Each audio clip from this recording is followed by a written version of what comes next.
Hi, this is Praios, and I'm a professional gambler, or I used to be one.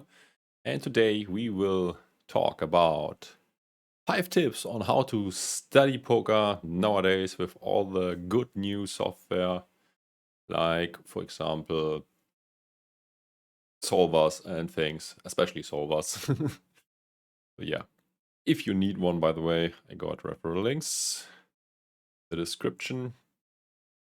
And these are for PLO, as I mainly used to be a PLO player. I mean, I started off No Limit Holdem, but yeah, now, well, not now, but like 2 years ago, I was playing Pot Limit Omaha, and I played Pot Limit Omaha for the most of my career. This might be a No Limit video, but let's get into it. I guess this will also be general tips, so should work out. Oh, Buddy is following. Hi, Buddy. Okay, so we probably have to turn this off to see the whole thing. And yeah, thanks to GTOWizard who made this video possible. And yeah, we will play this, and yeah, I will give my thoughts to this too. So let's start the video. Hello everyone, this is Saulo Costa for GTOWizard, and this is going to be a video about 5 tips on how to get better at studying poker. Bam! This is a very sensitive topic amongst most poker players, poker enthusiasts, professionals, because it can be very overwhelming and confusing deciding how to spend our study time. We have so many notes to study, so many different concepts. Poker is such a complex and big game that sometimes Sorry, this is a very silent guy. Well, not silent, but yeah, he's speaking not loud, and I'm not able to hear it. It's very So overwhelming to decide exactly what direction we should take. And I hear a lot of the time, and I have that experience myself of sitting in my chair, preparing myself to study, and not being very sure of what to do, and sometimes even procrastinated because of that, and also becoming a little bit frustrated because you're not being productive enough. So hopefully with these 5 This never happened to me, by the way. I usually used the following approach. I was playing a session, and then so many spots came up where I was unsure what to do, or where I was like, okay, I'm pretty sure that this is the correct answer, but let's look into it. And that's what I did after the session. And usually my study sessions were as long as my session itself. And if you have this approach, you learn a lot. And the good thing about it is the study time will go down, down, down, down. Because obviously you learn a lot and you will have to check less spots. But yeah, in the beginning of your career, you should factor in that you will have to spend like half the time studying, and this will go down over time. Okay, let's continue. I mean, I always had a good approach to this. I mean, it also used to be way, way, way more complicated. I mean, as there were no solvers out there yet, you had to construct ranges by yourself. And this was a lot more tricky, because if you put in the wrong assumptions, all things you calculated and all ideas which you came up with, like the correct play is to fold or to call or whatever, would be wrong if the assumptions put in would be false. So yeah, this now in times of solvers, it's a lot easier. You just put in the spot and the machine says, okay, do this or do that. So yeah, it's so much easier to study poker nowadays. That's also because so many players are now on a good level, because yeah, it's so easy to learn. And it didn't used to be like this all the time.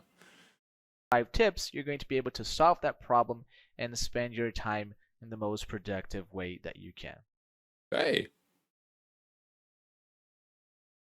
So the first tip is a very common tip that gets thrown out in every discussion about poker study, which is focus on the most common spots. This is the most obvious one. Yeah, I mean, things that come up very often, you want to be able to play this perfectly or nearly perfectly. Yeah, it's just, I mean, why should you study a river sport where you put in a 3-bet when this is coming up like once in your life, basically? the same spot with the same board. This is a waste of your time if you can go to other spots that are way more often. So yeah, I guess that's what he's going to say. But I had to include this one here because it makes a lot of sense. And with the current context of a insane platform like we have here at GTOWizard that offers the entire game tree for us to browse, it can be very tempting to spend time on some very unique type of situations that are not going to add too much to your understanding and to your EV. So focusing on the most important spots is really relevant. And those are going to be situations that involve the button and the blinds. Okay, so you're going to be playing most of your hands from the button and the blinds, so it's important that you prioritize. I also think that it's way easier to learn pre-flop than post-flop. And yeah, so you should focus your energy on that first, because it's very easy and you can very fast get better at that, then continue with post-flop. And yeah, flop situations obviously come up way more often than turn ones, and turn ones are more frequent than river ones. This does not mean that you should not train rivers and turns at all, but yeah, more focus on the things that are earlier and that are coming up more often, because the reward you will receive is just way higher. I mean, let's say a flop spot is like, whatever, 4 times more frequent than a turn spot, then you get basically 4 times the reward if you learn one situation perfectly compared to the turn one, because yeah, it's way less frequent and therefore it's not as beneficial to study this one. Those situations, okay? Single raise pots and 3-bet pots are the ones that you should go with. So button versus big blind, button versus small blind, 3-bet pot. Yeah, sounds reasonable. Yeah, I mean, we forgot about pre-flop, but yeah, otherwise it seems fine. Button versus big blind, 3-bet pot. All those situations are going to be both very common and very relevant to your win rate, so make sure you prioritize them in your study. All right. Full hand practice mode to get started. The second tip is one that is hopefully going to allow you to solve that problem of getting frustrated that you don't know what you should be doing. Well, if you don't know what you should be doing, don't spend your energy feeling bad about that. Just go do something. All right. And what I recommend you to do is spend some time practicing. Right? Time spent practicing is not time poorly spent. It's time spent very well, actually. Not only the program, however it's called, what she is promoting, has this practice mode. There are quizzes in PLO Trainer and PLO Vision as well, and it's a lot of fun. And PLO Vision, for example, also has the monthly leaderboard, and you can try to get in there and stuff. So yeah, it helps to stay motivated for sure. Time very well spent. So if you don't know what to do, if you're lacking direction, if you don't know exactly what you should be doing with your study time, just go, for example, here to the full hand practice mode. This is going to allow you to practice a hand from the beginning to the finish, and obviously this is going to give you insight on how to play better poker, because you're going to be getting immediate feedback on your actions. Okay, so instead of spending energy and getting frustrated that you don't know what to do, and then you look at a clock and it's already 1 hour past of your study time, just don't waste time with that. Just go straight to the practice mode and practice a hand. So you can, for example, prioritize those situations that we said, button versus big blind, single raise spot, and you can play a hand. And by doing this, you're going to be doing a very good service to your EV. Oh, okay, that's already interesting one. Should we bet? Should we check? What should we do? I have no idea. Didn't play any Holdem in a long time. This is a tough one. And to your understanding, because there's no way it's going to be not useful for you. Okay, so make sure you spend some time studying, practicing if you don't know what to do. Don't memorize frequencies. Focus on understanding. Yeah, it's also good often to ignore frequencies that are low. So let's say whatever, he raises 3%, then you can drop this completely and just call. So, of course, yeah, this is too hard to remember, and giving up on this 3% raise with this certain hand, it's just not adding too much EV. Third tip is a very relevant tip that as well can save you a lot of time and a lot of frustration, which is don't try to memorize frequencies, focus on understanding. We see that a lot of people get overwhelmed with the solver strategy. I think it could make sense to remember some frequencies, but yeah, better is that you just, I mean, it doesn't help your game a lot if you study a certain board and only learn for this specific situation. You need to find patterns. For example, this is a 4, 5, 7 board or whatever, and then I have to do what? But that's bad. Good would be when you say, okay, this is a low card board, and then you can draw conclusions for more low card boards than just this one, and apply the strategies learned in these situations too. So you have to generalize and find patterns which help you in other hands than the one analyzed, that are similar but not the same. And they shoot themselves in the foot by making things even more complex by trying to memorize frequencies. Okay, it's really, really hard. I would say impossible, but maybe to some people it is still possible. But for most people, it's not going to be feasible or even productive to try to spend time memorizing frequencies. So instead of just staring at a grid, for example, a button versus big blind, a random board, and then you're trying to memorize, okay, this hand best this amount of the time, don't do that. Focus on understanding. Focus on realizing what are the incentives that goes behind those strategies. And you can do this multiple ways. One of the best ways by looking at the equity distributions, but more on that later. What also is very good if you don't look into specific hands, but into hand categories. And yeah, this is, I mean, you cannot remember frequencies at all in PLO because yeah, you have way more hands. So this would be very tough, a lot tougher. So yeah, and you also don't have a game tree that big. I mean, he has overbets, bet 75% of port, bet 50%, bet 33%, check. You don't have that much options in Potluck and Omaha. The game tree is way bigger and it's costing so much resources to computate. Yeah, I think that's what the game trees, that you have to stick to one option. So you just have like one bet size, which you just set. So this is basically a big luxury thing that the no limit Holdem players have, that they have a completely solved game tree, or almost completely, with so many options and stuff.